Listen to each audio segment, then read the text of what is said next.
now proudly presented on SNME. That's Sunday night's main event. Patreon and free feed. We just people from the north side. Once the Timmy's hit the shore fine. Winter ready on the four ties. Heavy traffic during 4-5. Gotta hustle on your own time. Color people every port side. We just people Hey guys, from what's the going on? It's host your boy George Mackay and the one and only. Uncle Poppy B, baby. What's going on? Was very gaspy.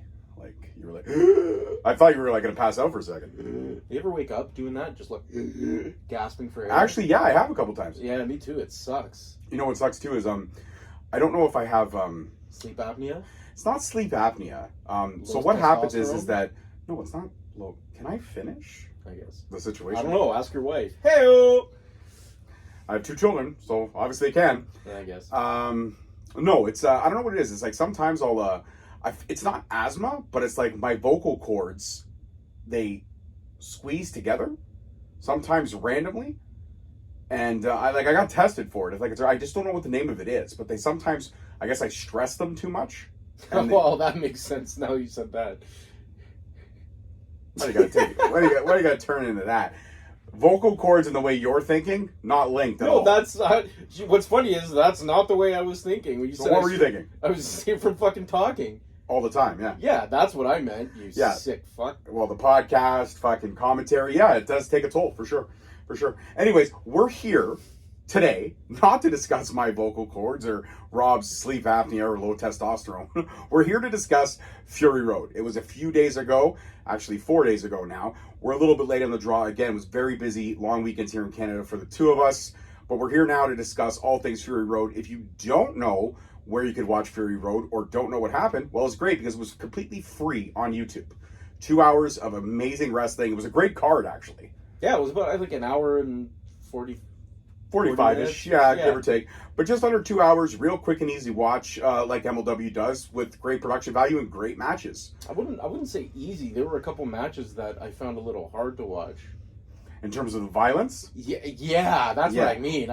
Easy, for me, it was like an easy watch in terms of enjoyment. Yeah, the violence, especially during the Justice and Krügger match, that was, well, we'll get into that. It's like a gusset plate. Yeah, it actually was, very much so.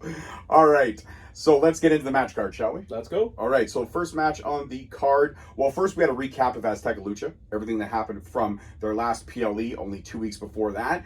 Recapping Selena and Cesar going back and forth in the epic lucha battle for the ultimate power, and it ended up in a draw. Yes, that's right, a draw. So a fight for the ultimate power in lucha ends in a tie.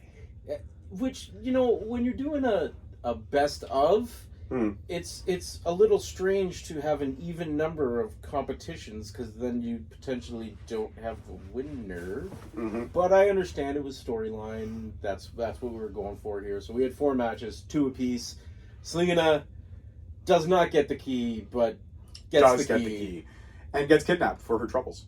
Hey, that'll happen. Like, that'll happen. Kidnappings will happen, guys. Actually, you know what? I feel bad for Selena, because this is the second time in her second tenure here at MLW that she's been kidnapped again by the same person. No, she should be a little more experienced this time. Yeah, you would think she would, carry some pepper spray or some mace, something like that. Well, we don't know where she is, so she could be... Currently MIA, but don't worry, Bad Dude Tito's on the case, and he is going to be looking for answers from CD later on in the show.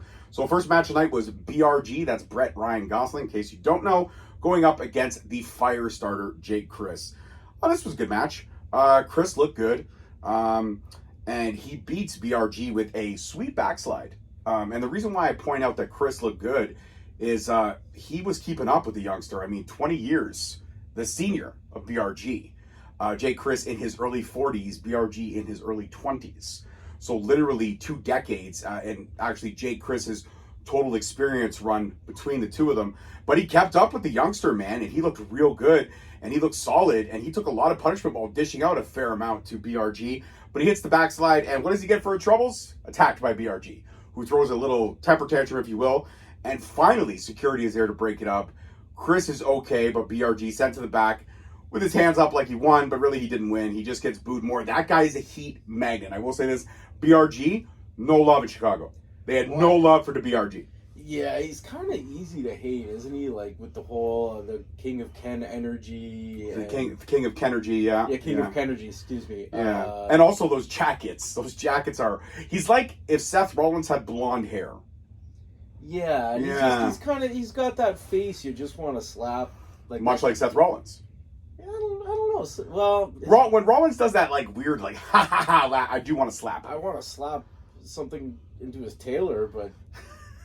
Slap some sense into that dude. Well, you can't control somebody who hasn't come to the fact that knowing that he's now hitting 40, his hairline is not what it once used to be, and he, instead of owning it, Seth Rollins wants to hang on to it. What are you gonna do? Is that why he went to the Kentucky Derby dressed like he was going to a 1940s carnival? Was that the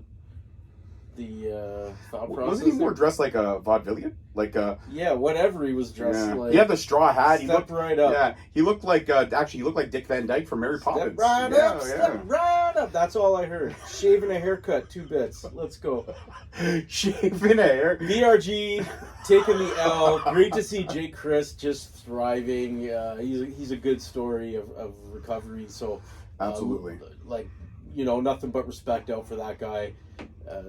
Yeah, it was a solid way to open the show, and hope we'll see more of Jay Crist. But yeah. Well, how about this? How about Bobby Fish versus AKIRA? And this was a great clash of styles. But also, shout out to AKIRA, man, who got down and dirty with the wrestling on the mat, was able to get some MMA maneuvers, got some upward positions, especially going for that guillotine. In the early going, had kind of Bobby Fish a little bit shell-shocked. I think Fish didn't know he would expect that from AKIRA. Funny moment in this match for me, I don't know if you remember it, licking his hand, AKIRA, and then rubbing all over Bobby Fish's skull, because Bobby Fish is bald. So he shaves the skull. And AKIRA just licked it and kind of just gave it a quick little, almost like a wax, if you will. Don't be waxing my skull. I won't be doing that, don't worry about that. Might not have been the best idea, considering after that Bobby Fish controlled most of the offense in the match. He was pissed that he got his head licked. Didn't like that at all. Most people don't. Can't speak for everybody. I sure don't. Yeah, absolutely. But the chemistry between the Professor and the Death Catch Warrior was fantastic. And I will say this, AKIRA hitting that sweet death penalty. I love that finisher. That's one of my favorite finishers in MLW right now. And he beats Bobby Fish, and he out-wrestled Bobby Fish. That's the key there. Yeah, and this is a Bobby Fish that they made a point of mentioning has really transitioned into more of a... not to say he didn't do it before, but he's doing a lot more actual combat mixed martial arts now, as opposed to just pro wrestling. Some very educated feet, as Joe Dombrowski pointed out. Joe Dombrowski loves to point out the educated feet. Joe's great. Joe really knows how to paint a picture and tell you a story in between calling a match. Fantastic on the mic is Joe. We talk about him all the time. We love Joe Dombrowski over here. But yeah, AKIRA coming out with the win. I thought it was great. I loved the mat work. I loved the strikes. I loved everything. Yeah, everything was great. It was a solid match. Definitely a little more hard hitting than we saw in the first one. So it was good transition. And then following that, I believe was the women's match? No, it was the Alex Cade Open Challenge. That's right. But before that, we had Matt Riddle drawing his Battle Riot number. And he's got Sami Callihan tonight in the under main event, if you will. And he's going to beat him. And he's going to go on to win the Battle Riot. And also, after drawing his number, he dropped a few party favors in the, what do they call that thing? Is that like a spinner? There's a name for it, and for some reason, it is escaping me right now. I mean, I always called it the bingo spinner, but I know that's not right. Bingo thing. What the, I don't know. Yeah. I don't know, but don't worry about it. Yeah, we don't worry about it. But anyways, he left some party favors for whoever possibly drew the next number after him. And by party favors, I mean flat out weed. Yeah, which is typical. If you've ever met like a Matt Riddle or an RVD or something like that, they usually got a little bag with them just for people to drop their gifts into. But they also share. Shout out to Matt Riddle. Your boy smoked a couple J's with him this weekend, so I only took 2 hits and I was fucked because he does way more weed than I do. You're damn amateur. But yeah, I absolutely was. I was a lightweight, but I was okay because Matt Riddle was, bro. It was awesome. How many people could say they smoked weed with Matt Riddle? Probably a lot. Probably a lot of you. That's true. That's factual. You know, you stole my thunder, but I'm okay because you're probably When right. you think about what's about it, like he probably smokes weed with a lot of people. Well, it probably does. Yeah, it's like people. Hey, do you want to smoke a joint? Yes, I do. There you go. Yeah, that's true. All right, we got MSL on commentary for the Alex Kane Open Challenge, and it's interrupted again by AJ Francis. He interrupts it saying that Boumaier is not worth. You're not worth Boumaier's time because AJ Francis has kind of strong-armed Boumaier, so he's going to send out a representative to take out Alex Kane, and I believe it was A-Game A-Game? A-Game was the representative, and Kane does what he does best. He flat out dusted him in under a minute, assaulted him viciously outside the ring, then landed the, what does he call that? The Mark of Kane suplex into the Fade to Black, and Kane was pissed. Great looking gear on Kane today. Great looking gear. Him and Mr. Thomas, the synergy is real between the two of them. I actually love it, and I love that maybe, you know what, I know we've kind of hinted that Thomas might turn coat on Kane, but what if, this one time, Thomas sticks it out with Kane? I mean, they could be teasing it. Thomas could go in as a double agent. Maybe he goes over work on to both sides, you think, eh? Yeah. Well, this next part might actually make sense then if we're talking double agent. Thomas sees MSL on commentary, and MSL acts tough, takes his jacket off like he's going to do something, and then quickly starts begging. And for that, he gets thrown into the side of the ring, then rolled into the ring, and they're about to do a double suplex on him. They have MSL dead to rights, and again, AJ Francis interrupts Kane. And he challenges Kane to ritual combat at Battle Riot for the throne of Boumaier. And Kane accepts, but before he accepts, he tells AJ that he ain't built like that. That's a blatant shot at AJ Francis from the infamous suicide dive in WWE, where he botched it. But then we later on learned that it was medical issues that the reason that he botched it. But it was blatant to the Wade Barrett line that was right after the botch, when Barrett said, "Francis isn't built like that." So that was a blatant shot at AJ from the rightful leader of the Boumaier Fight Club. But your thoughts? They said they were gonna. Francis made a point. He was wearing a shirt with Chad Africa on it. They're gonna take it back to like the motherland. So ritual combat. I don't know what that means. I'm going to assume, like, if you want to talk about ritual combat in a cinematic sense, think Black Panther, the first one, when they're fighting for the crown of Wakanda. And then I would say it's probably going to be a street fight / Falls Count Anywhere type deal. But they might do something as in a point of having some more authentic weaponry from the motherland. I don't know how far. I mean, in this age of Africa's a big continent, man. There's you a have bunch to be of countries careful. in there. I You don't have to know be careful. What this is going to be.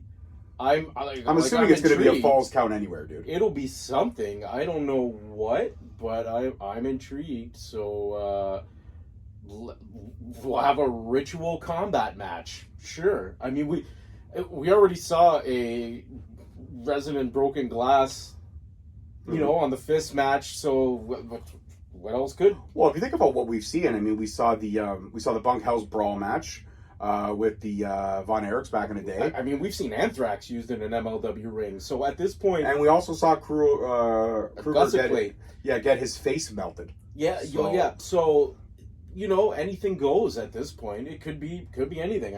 I have no idea what that means, and I want to. You know what? I always think back to that Weapons of Mass Destruction match, like the first one, not the second one, but the first one that they did.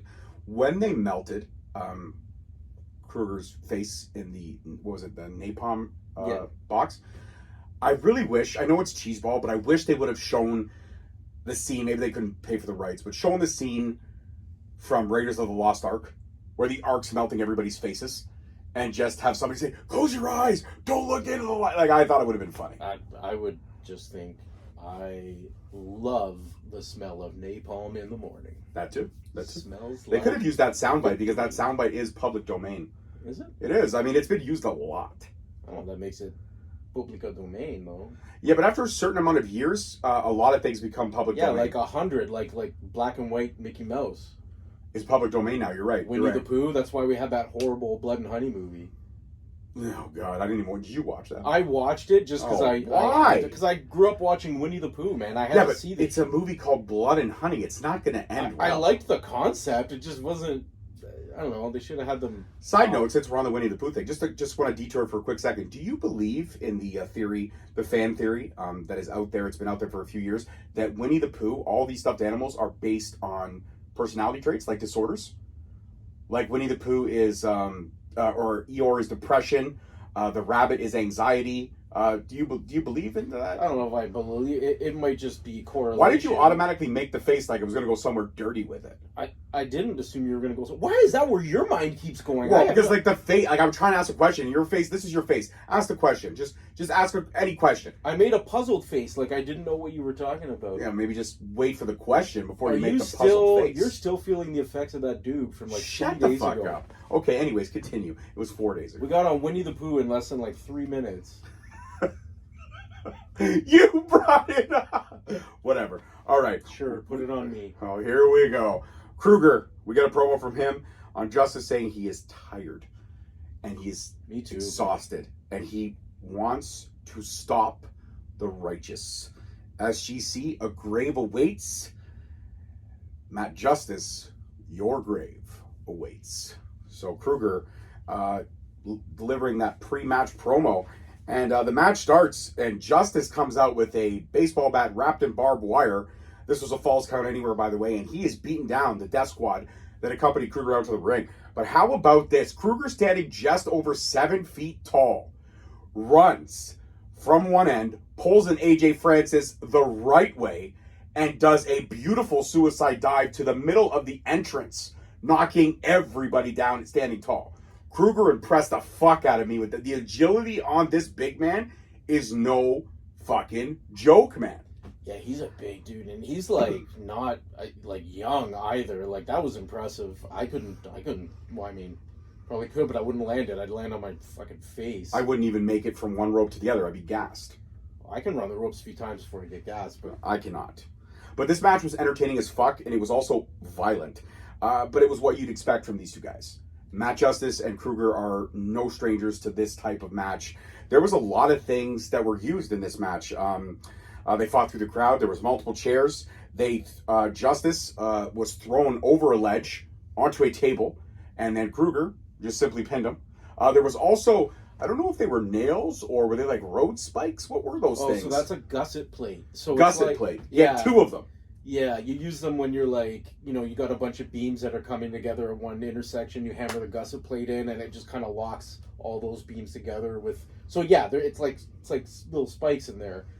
And he just took one to the chest. Took 2 to the chest, put both on both pecs, and then on the skull. And that's when the Crimson Mask was out in full force. Like he was gushing all kinds of blood. But like what killed me is he didn't even like barely flinch on it. Like he just took it. I would be screaming. Like I would not be sitting there with. I remember, man, Ricky Shane Page a few years back when he was working, I think, Big Japan Pro Wrestling. Mm-hmm. He took a Kenzon to the head, and it was like stuck in there. And he posted the footage of the doctor after the match with a pair of pliers just pulling this thing out. It was like a 1/2-inch spikes inside his head. I don't know how y'all do that stuff. I think either you're tough as nails or you got some sort of diminished pain sensitivity thing.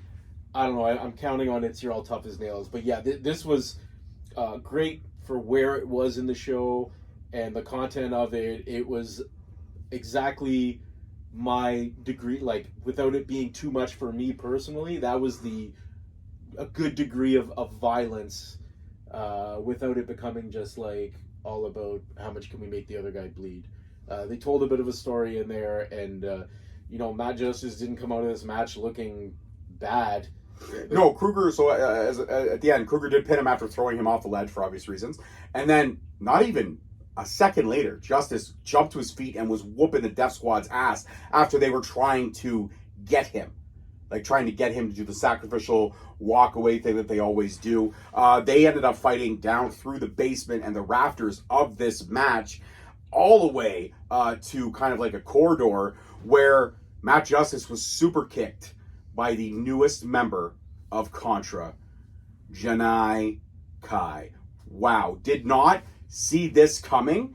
I knew they were going to introduce a new member tonight. Or on Fury Road, my apologies, not tonight, 4 days ago. I did not think it was going to be Janai Kai, but it makes sense. With the disappearance of Selena De La Renta, all of her soldiers, if you will, are up for grabs. Promocios Dorado, their properties are, open and available. So, yeah. And Janai Kai, with that sadistic smile as she does only the way she can do it, looking down at a now knocked out Matt Justice, saying, "Hail Contra," standing next to Krügger. And I will say Krügger is a man of the people, because I don't necessarily know if Jacob Fatu or Joseph Samael will be too keen in having a female in the early days of Contra. But hey, it's a new era. It's the Krügger era, and he's all about, I guess it doesn't matter, because he's all about how bad you can hurt someone, and Janai Kai is one of those few people. She beats cats up. I mean, she's a kicking machine. Now we get the women's match, and it is a fatal four. We got Delmi Exo versus Zayda versus Miyu Yamashita versus the newest member of Contra, Janai Kai, for that featherweight title. I loved how it was, for some reason, nationalities were being represented in this match. So you had, Mexico, you had Morocco. No idea Zayda Steel was Moroccan. And you had, of course, Miyu Yamashita with Japan. And then Janai Kai comes out with Contra. Oh.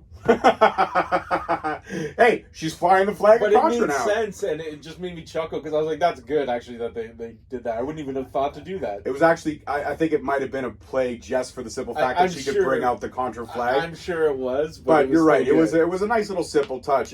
This match was pretty crazy, and it ended with a double demonish submission.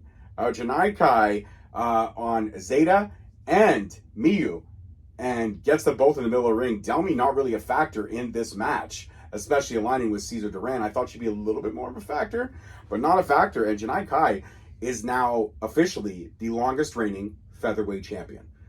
She surpassed Taya's record, and she surpassed Delmi Exo's record quite easily. So she is now the longest reigning featherweight champion. So shout out to her. This match was a lot of fun. Everybody got their spots in. I did like the surprisingly different... oh God, what's the word? I can't find the word right now. I can't find when the two people align. Cut. Alliance? Thank you. You were so close. I was so close. You had a line. I had a line. So, edit point, George. Don't edit. Leave it in there. It's great. Really? Alliance? Yeah. You were close enough. You were like halfway there. All right. Well, yeah, but it took so long to get to a line. It was brutal. Well, all right, anyways, I love these short-lived alliances that we saw here with like Delmi and Miyu aligning themselves. Even Zayda and Janai at one point, a little bit of an alliance there to get Delmi outside, but very quickly they fell apart, as they do in these type of matchups. But I did like the freshness of these alliances, because they were people that I would not have expected. If anything, I would have expected Delmi to kind of go with Zayda and Janai not to go with Zayda. So it was a little bit of a surprise just to see who ended up aligning with each other. Short-lived, mind you, but I thought it was pretty entertaining, this match. No, shout out to Zayda Steel. I think she's like 19, 20 years old. I believe she's either 20 or 21, yeah. She's working Japan, or she just worked Japan, so good for her. That's at that age. She's, doing well in MLW, getting to showcase herself. She looks like confidence and charisma is 100% there. Mm-hmm. She looks super comfortable in the ring. She's got a bright career ahead of her, I think. Absolutely. Well, how about this? MSL. He's still got that new MLW Heavyweight Championship that he stole a couple of events back. And Kojima finally corners him, beats him down, and finally gets his title back. And Kojima is greeted by Manders, who will be facing literally later tonight. And Manders says, good luck, man. Good luck. All the best. I have a lot of respect for you. And then says, but tonight's not your night. My hand will be raised. So Manders, no short of confidence there on Kojima. And Kojima not liking that Manders got up in his personal space. Kojima's a really nice guy from a distance. I feel like the closer you get, the more angry he gets. He does not like people in his personal space. The more bread you have, the happier he gets. There we go. Well, how about this Sami? Random promo tonight, okay? He's in a basement or would look like a construction site. I don't know where he was. I mean, it's where Sami lays his hat, really. Could have been a sewer platform for all I know. But he's grabbed the cameraman saying, just film me, film what I'm doing. Sami reminds me of like when you're... Well, hold on, let me get to the promo. No, hold on, before you do that. When you're like a kid and your dad asks you to hold the flashlight and then you don't hold the flashlight properly, and So you you- let that's Sami like cutting a promo, just like you're the kid holding the flashlight wrong. Well, think about those poor cameramen. Like, do you think they want to put up with getting attacked by Sami Callihan every time they have to cut a promo? And he's a very like I don't know what the word is. Spits. He's a hydrous. Yeah, he's he very likes- hydrous, He's very passionate, is Sami Callihan. and he spits a lot on you, on the fans, on his opponents, on his hands. Reminds me of that joke from Desperado. Oh yeah, Piss on Yeah. you, piss on the bartender. Oh, so good. All right, so Sami's promo saying that tonight he's going to beat Riddle within an inch of his life. The only way tonight ends is with Matt Riddle bleeding in the middle of the ring.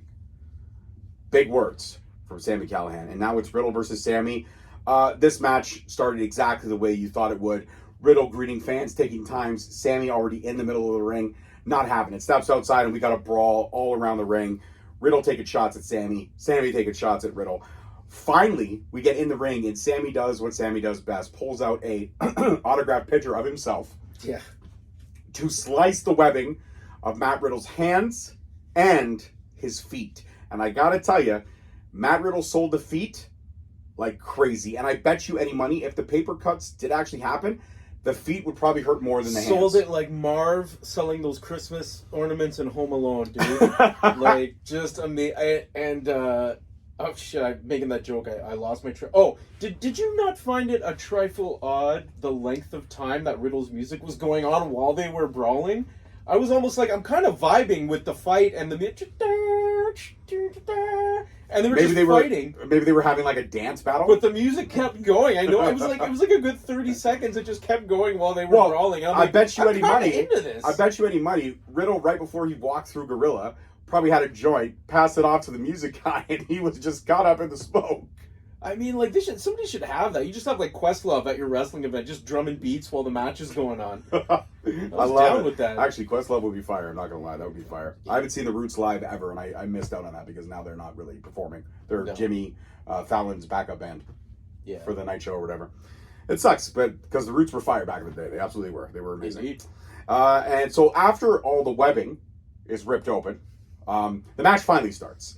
And it's a war. It's exactly what you'd expect. And they lit it up.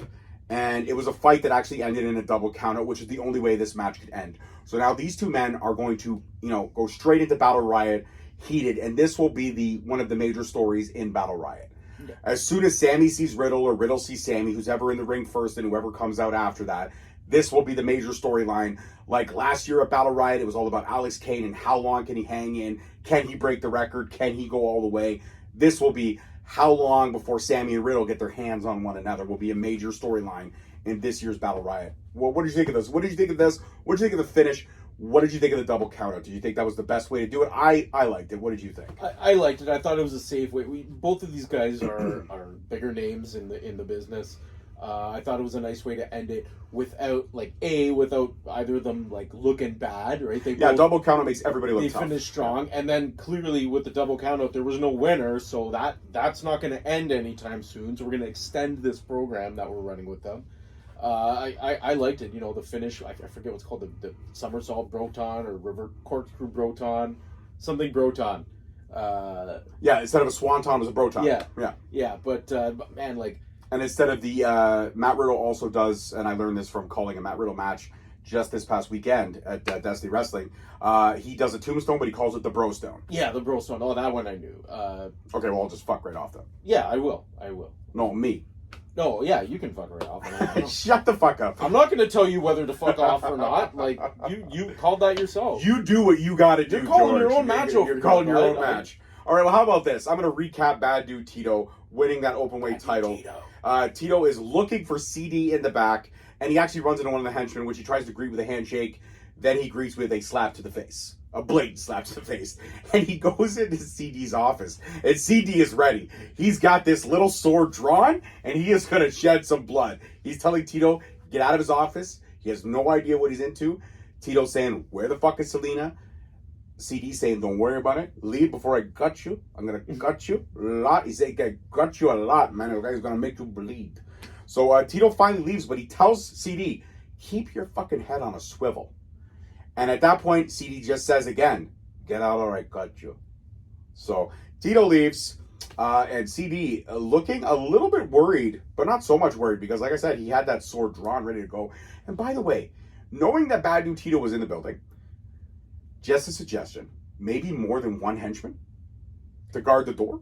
I mean, if I'm CD, I'm going, oh, you're seem unattached at the moment. I don't think Tito would align. Right now, he's heated with CD. There's no way of talking that off the ledge. There's no way. Buddy, money talks. Bullshit walks. Bullshit walks. All right.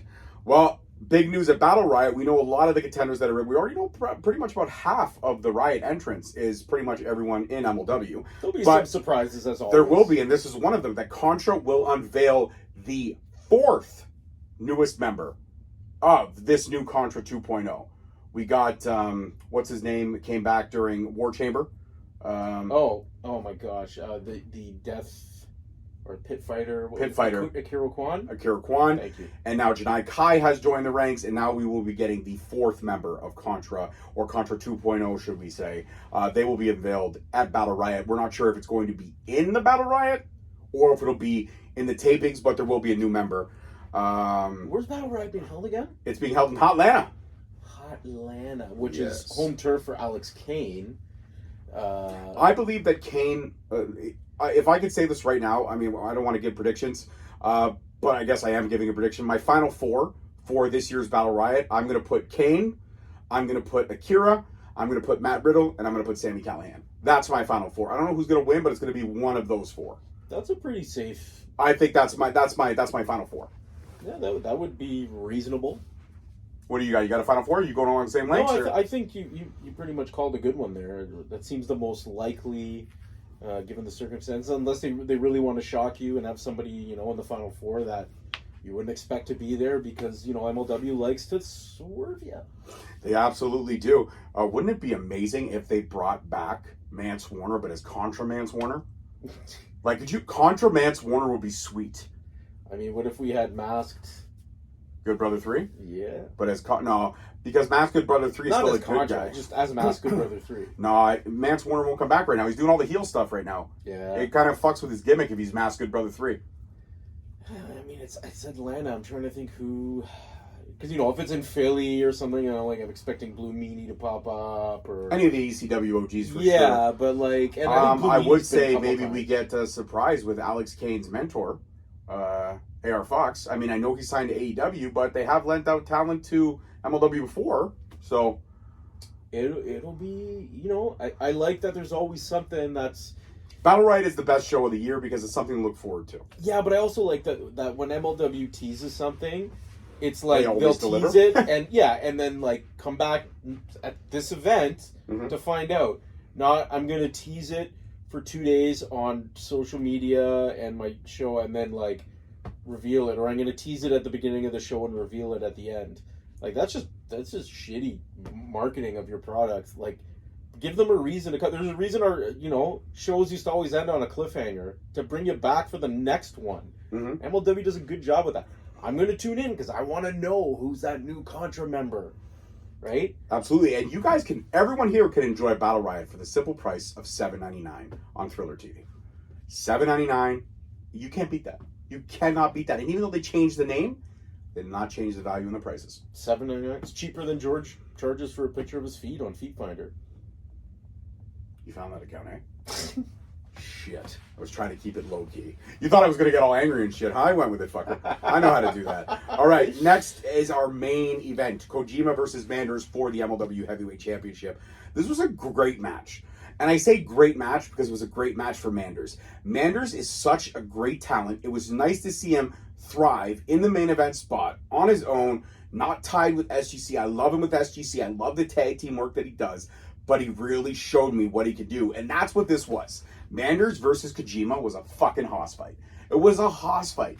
These two went at each other, and when Manders dropped Kojima, when they did the first shoulder tackle kind of face-off thing, Manders showed improved. And to go one-on-one with a legend like Kojima, take him to the limit. How about that blue thunderbomb in the middle of the match that fucking Manders pulled out of his ass? And also, how about the agility of Manders? We know Kojima has agility. We've seen Kojima work. But Manders hasn't really been able to showcase his ability one-on-one since his arrival in MLW. Yeah, that's the thing. Like, Manders is now correct me because I don't know. I don't know football. B, I don't know college football. Iowa Hawkeye. He's a Hawkeye. Okay, so football player, right? They generally or Buckeye. I think it's Ohio. Buckeye, no, maybe. Yeah, but I'm not sure. Anyways, yeah. If to whoever, I'm sorry if I screwed up. No disrespect to the Hawk and or Buckeyes, but he's what he's. That's the promo player. code on my Feet Fighter, by the way. Oh yeah, your account was called 2 Girls 1 Foot. No, it was called 2 Feet and a Heartbeat. Oh, God. So anyways, Manders is dense, he's agile. Football players, they're usually big cats and strong, but they've got to have that agility to be able to move on the field. So yeah, Kojima's slowing down a bit in his age now. Well, let's also not forget that they have told us blatantly that he is nursing a very bad leg injury. And a bad, a knee, I believe. So he wasn't at 100%, but I thought, all things considered, this was a great match. And like you said, nice to see Manders get that showcase on his own. He is a fantastic talent. He's, kind of a throwback to a lot of those old. He's 1980s. He's who he reminds me of. You know who he really does remind me of when I think about it now? Greg the Hammer Valentine, man. Really, he reminds me of Valentine. Yeah, interesting. Greg Valentine with the black hair or with the blonde? Like Rhythm and Blues Greg Valentine, or just Greg the Hammer Valentine? Greg the Hammer, buddy. We're talking dog collar match, baby. That's what we're talking. All right, after this match, a couple lariats from Kojima finally laid down Manders, and a sign of respect, he puts the belt around Kojima's waist. They shake hands. They are showing sportsmanship 101, and then Contra crashes the party. And I'm talking about everybody. The Death Squad's out there. Krügger's out there. Janai Kai's out there kicking everybody's ass. And then everybody else showed up. It was like Battle Riot Preview. Literally had everybody out there. At first they were fighting off Contra. Then, like the ML roster does oh so well, they all started fighting each other. So we literally got an opinion. We literally got a little sneak preview of the Battle Riot that we're going to see in literally a week and a half. And the great part about it was when the camera went off the air, and this is why I picked the 4 I picked, the last 4 guys in the ring were the 4 guys that I selected. Yeah, you know what it's like? It's like, when you were in like high school and you'd go to a house party. I don't know if this ever happened to you, but then like a bunch of people who... What, going to a house party? I had a life. That part, but like people you didn't even know would show up and like crash the party, and then like somebody would start a fight. And even if you were at that party with other people that you didn't like, everyone kind of just united against these other people that just showed up to crash the party, and they kicked the shit out of them. So you're fighting side by side even with people you don't like. Yeah. But that's kind of what it was like. It was like Contra showed up to crash the party, and just, except for BRG, he was just fighting whoever. But everybody just came out and was like, well, fuck this, I'm coming out there. Like it was a brouhaha. What I loved is that you mentioned BRG when he came out and he was fighting everyone. I don't think anybody caught it or the cameras missed it, but I did see it from the wide angle that they shot. He slid into the ring and he slid right into Janai Kai's foot. I missed that. Not a place you want to slide into. No, that's a foot you do not want to go anywhere near, because that foot will fuck you right up. I mean, we were talking about the educated feet of Bobby Fish, but how like the feet of Janai Kai got a PhD in pain. Janai Kai's feet are literally like Chuck Norris's arms. They are registered weapons. Okay. What? Fuck off, man. The Chuck Norris reference was unified. Listen, Janai Kai's going to have memes like Chuck Norris one day. Okay? Like 20 years late on that one. Fuck off. Chuck Norris is never 20 years late, buddy. He's always pop culture. Listen, Janai Kai's going to have those memes like, back in the day, Janai Kai caught all the Pokemon with a landline. There are kids today who don't even know who Chuck Norris is. Everybody knows who Chuck... Did you know that Chuck Norris can eat bacon in 10 different languages? Jesus. That's right. That's right. All right, guys, that's it for this one. Rob's such a buzzkill. Anyways, 2 Feet in a Heartbeat, feetfinder.com. Special promo code Hawk and Buckeye. We're going to get demonetized. You can't say that. We're going to get demonetized now. What? How? I said feetfinder.com. Oh, my God. Feetfinder.com, ladies and gentlemen. All right, guys, that's it for this rewind. I am your host, your boy, George Mackay. This is the always unhinged Uncle Bobby B. There it is right there. You can find our duos. No, I'm not. All right, guys, that's it for this one. Peace. We just people from the north side. Once the Timmy's at the shore fine. Winter ready on the four ties. Heavy traffic during 4-5. Gotta hustle on your own time. Color people every port side. We just people from